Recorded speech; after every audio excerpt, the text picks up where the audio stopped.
नमस्कार। आज की इस प्रेस वार्ता में आप सबका अभिनंदन, स्वागत। मित्रों, मुझे कल ही जानकारी प्राप्त हुई है कि हिमाचल प्रदेश की सुक्खू सरकार ने 14 वर्ष के शासनकाल में, 14 माह के शासनकाल में एक बहुत बड़ा उपलब्धि भरा काम किया है, ऐसा कांग्रेस के लोग मान रहे हैं।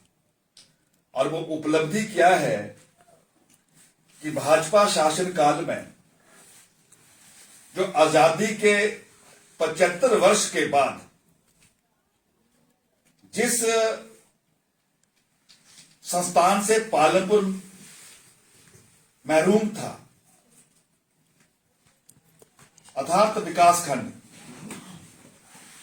मुझे याद है कि हमारे पार्टी के वरिष्ठ नेता और पूर्व मुख्यमंत्री श्री जयराम ठाकुर जी के विशेष प्रयासों से, जिन्होंने पालनपुर की जनता की भावना का सम्मान करते हुए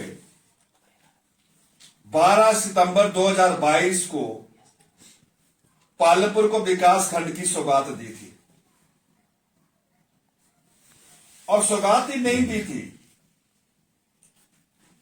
उन्होंने स्वयं पालनपुर में आकर हमारे खंड विकास अधिकारी को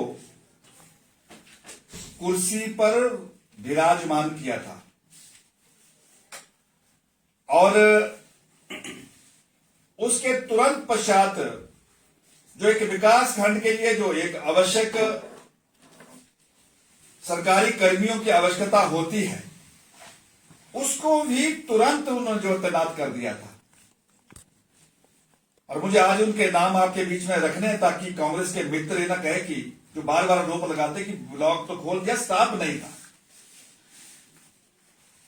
मुझे याद है कि हमारा वो पालनपुर का एसडीएम का कार्यालय वहां से चलता था, और उस समय के हमारे डिप्टी कमिश्नर महोदय ने विशेष तौर पर वो उन्होंने गति दिखाई थी कि जल्दी से जल्दी जो पुराना एसडीएम का कार्यालय है उसका पुनः जीर्णोद्धार करके उसको वहां पर शुरू कर सके।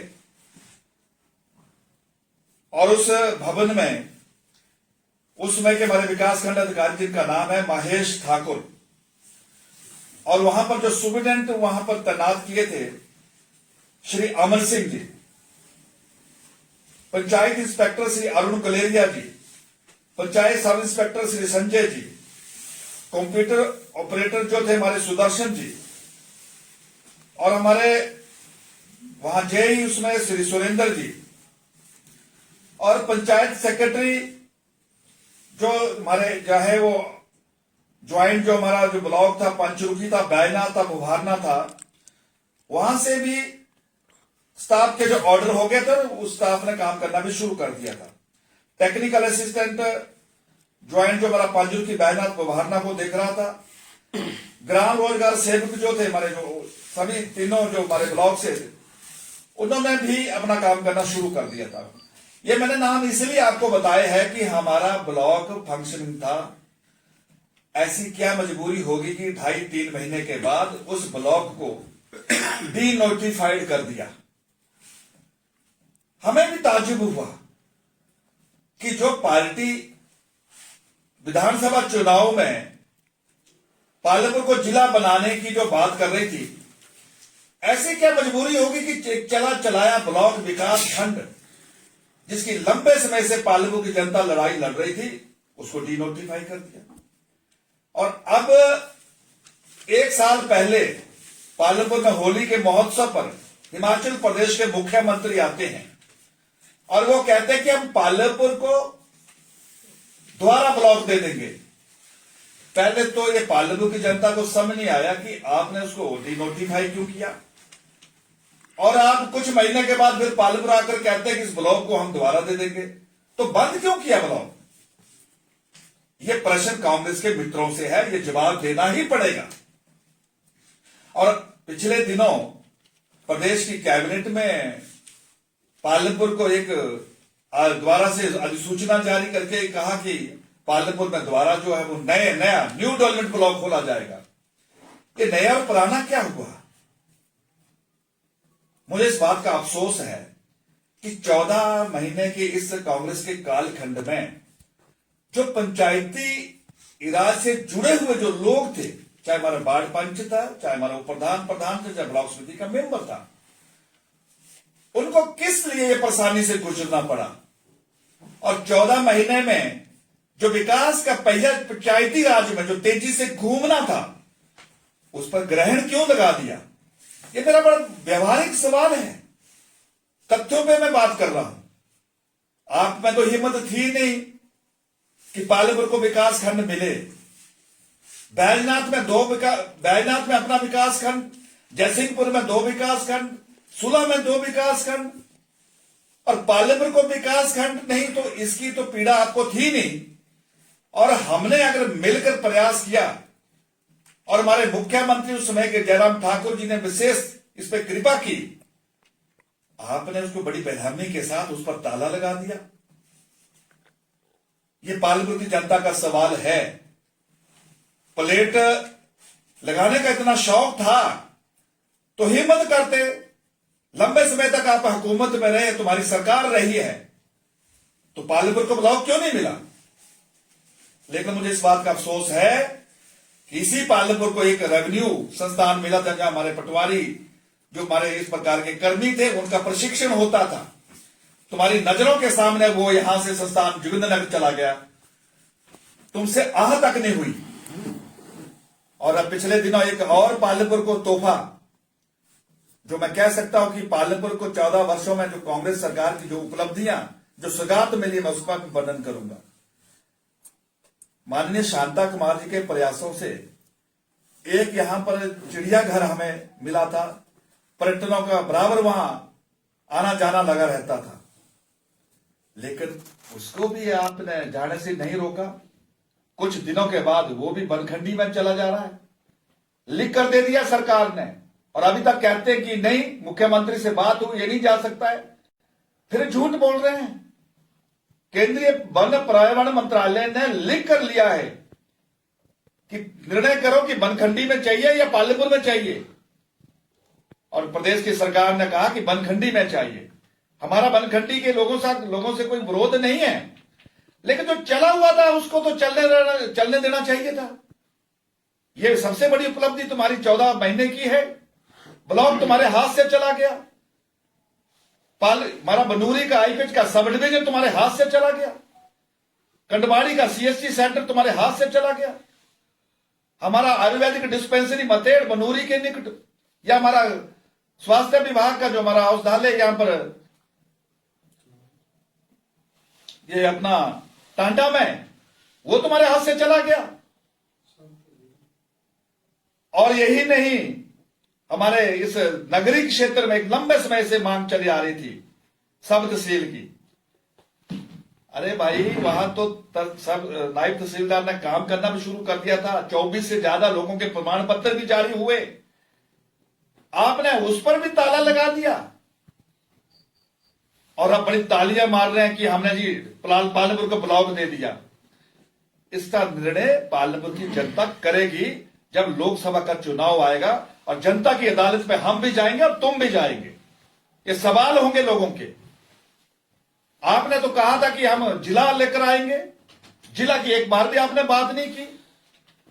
मैं आपके माध्यम से सवाल करना चाहता हूं। मेरा सवाल है कि 14 महीने में पालमपुर में आपने एक भी काम किया हो, जनता के सामने उसको रखा जाए। एक भी काम कह रहा हूं मैं।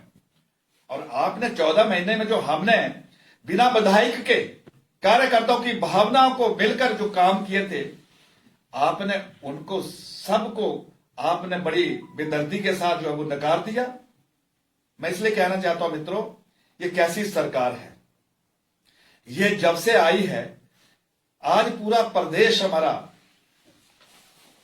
विकास के उसी पहिए पे खड़ा है जो हमारी सरकार छोड़कर गई थी। आज हम हैं, हर कार्यालय में लोग कहते हैं कि जी यहां पैसा नहीं है, कोई काम नहीं हो रहा है, सारे लोग निराश है, हताश है।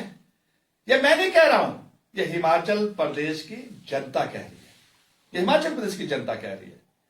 हमें याद है कि इस कांगड़ा जिला से हम बार बार कहते थे कि जब भी भारतीय जनता पार्टी या कांग्रेस पार्टी की सरकार बनती है तो कांगड़ा का जो आशीर्वाद होता है वो ही निर्णय होता है। पिछली बार भारतीय जनता पार्टी को मिला तो भाजपा की सरकार बनी, इस बार कांगड़ा को मिला तो कांगड़ा में कांग्रेस की सरकार बनी। मेरा कहने का मतलब यह है कि भाजपा को जब आशीर्वाद मिला था तो भाजपा ने तो इस जिला से 4 कार्यकर्ताओं को, 4 विधायकों को सरकार में शामिल किया था, और आपने इस कांगड़ा जिला के साथ राजनीतिक सियासत शुरू कर दी। बीजेपी की बात तो छोड़ दो, विकास की बात तो छोड़ दो, मैं कांगड़ा की बात भी कर रहा हूं। राजनीतिक दृष्टि जो कांग्रेस के लोग, वरिष्ठ लोग थे, सुधीर शर्मा जैसे 4 बार के चुने हुए विधायक अलग अलग विधानसभा क्षेत्र से आए थे, आपने उनको भी जो है प्रताड़ित करना शुरू कर दिया। भाजपा को तो छोड़ो, हम तो विरोधी दल के लोग हैं, विकास के पहिए भी घूम लेंगे, लेकिन जो कांगड़ा से 10 हमारे लोग चुनकर गए थे उनका क्या कसूर था? आज हमारी कांगड़ा की सेंट्रल यूनिवर्सिटी आपके 30 करोड़ का इंतजार करते करते थक गई है, अभी तक आपकी हिम्मत नहीं हुई है। लेकिन आज मैं ये कहना चाहता हूं, कांगड़ा के लोगों को मैं कहता हूं कि वो धैर्य रखें। अब एक समय था वो बीत गया है, और जो बचा है वो तेजी से बीत जाएगा। आने वाले समय में हिमाचल प्रदेश की राजनीतिक दृष्टि से तेजी से समीकरण हम सबके सामने आने वाले हैं, चौकन्ने होंगे। ये 30 करोड़ भी जमा होगा, कांग्रेस से चुने हुए जो हमारे विधायक हैं उनका भी मान और सम्मान होगा, और जो कांगड़ा के जो विकास पर जो जाम लगा है वो विकास के पहिए भी घूमने शुरू हो जाएंगे।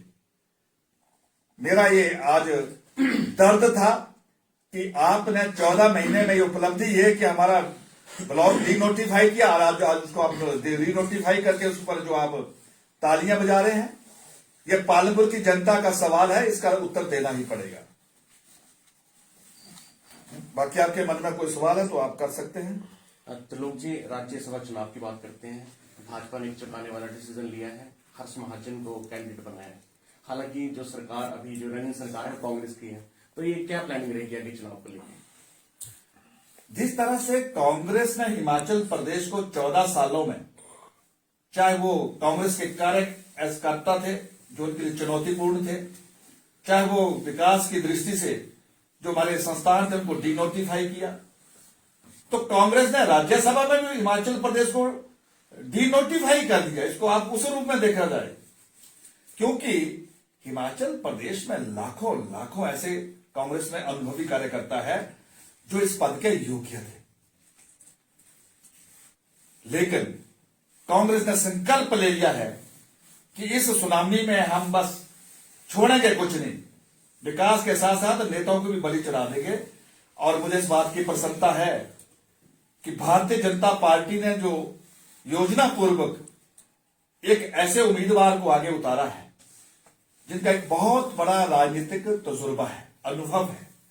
45 साल से लगभग इस प्रकार के राजनीतिक रूप से जुड़े हुए श्री हर्ष महाजन जी, जो लगातार 3 बार चंबा से विधायक रहे हैं, सरकार में मंत्री रहे हैं, चेयरमैन रहे हैं, और राजनीतिक एक चाणक्य रहे हैं और एक बेदाग छवि वाले हैं। उनके परिवार में लंबे समय से राजनीति जो है वो रही है, नजदीकी से वो जुड़े रहे। उनके पिताजी 5 बार सियासत में, प्रदेश की सरकार में मंत्री रहे, 5 बार, 3 बार तो स्पीकर रहे, और उन्होंने भी उस रफ्तार पर जनसेवा के रूप में राजनीतिक क्षेत्र में काम करते रहे हैं। और हर्ष महाजन जी के प्रत्याशी बनने से मुझे निश्चित तौर पर चंबा का जो एक बहुत बड़ा मान सम्मान इसमें बड़ा है कि हर्ष महाजन जी के राज्यसभा जाने से चंबा को और गति मिलेगी, चंबा को एक नई दिशा मिलेगी। और मुझे पूरा विश्वास है कि प्रदेश की कांग्रेस पार्टी का जो नेतृत्व है वो जो मर्जी गलत निर्णय करे, लेकिन हिमाचल प्रदेश के विधायक गलत नहीं करेंगे। वो अपने विवेक पर हाथ रखकर वो अपना निर्णय करेंगे कि हिमाचल प्रदेश सुरक्षित किसके हाथों में है। और मुझे पूरा विश्वास है जिस तरह से इन्हीं विषयों को लेकर 14 महीने से जो कांग्रेस पार्टी में असंतोष चल रहा है, वो लड़ाई किस चीज की है? वो हिमाचल प्रदेश के हकूक की है। राजेंद्र राणा जी को गलत थोड़ी बोल रहे हैं, सुधीर शर्मा जी जो गलत थोड़ी बोल रहे हैं। और यहां तक कि जो अंग्रेजी समाचार ट्रिब्यून में मैं देख रहा था कि कांग्रेस पार्टी के बहुत वरिष्ठ नेता श्री आनंद शर्मा, उन्होंने अपनी प्रतिक्रिया दी है कि हिमाचल प्रदेश से ही उम्मीदवार रहना चाहिए था, और ये जो कांग्रेस पार्टी ने दिए ये आउटसाइडर भी हैं और बाहरी भी हैं। तो इसलिए कांग्रेस पार्टी को ये तो इससे गुजरना पड़ेगा। और जो कांग्रेस पार्टी ने जो कैंडिडेट दिया है उनकी क्या छवि है हम सब जानते हैं, गूगल से कुछ नहीं छिपा है। 2012 में जो एक महिला बात कर रही थी कि मुझे जज कब बना रहे हैं, और जो ऐसे कांग्रेस के व्यक्ति न्यायिक व्यवस्था में, चाहे पदोन्नति का विषय हो, चाहे अन्य अपने एक करेक्टर के विषय हो, ये राजनीतिक क्षेत्र में एक बहुत बड़ी एक अपनी एक छवि होती है। और वो सीढ़ियां हम देख रहे हैं। हमारे समय के लोकसभा की सांसद श्रीमती मीनाक्षी लेखी ने सवाल किया इस पार्लियामेंट में, वो तो गूगल में सुरक्षित है। ऐसी छवि वाले लोगों के हिमाचल देवभूमि में स्थान है क्या? और यही नहीं, एक और हिमाचल का दुर्भाग्य देखिए, हिमाचल प्रदेश की सुकुई सरकार वाटर सेस को लेकर लगातार लड़ाई लड़ रही है कि हिमाचल प्रदेश का जो वाटर पर जो टैक्स है, जो उसकी जो आमदनी है, वो हिमाचल प्रदेश को मिलनी चाहिए। लेकिन श्रीमान जी, ये जो मनु सिंघवी जी हैं, कांग्रेस पार्टी के नेता जो राज्यसभा से प्रत्याशी बनकर हिमाचल आए हैं, ये कंपनियों के वकील बनकर हिमाचल के विरुद्ध लड़ाई लड़ रहे हैं।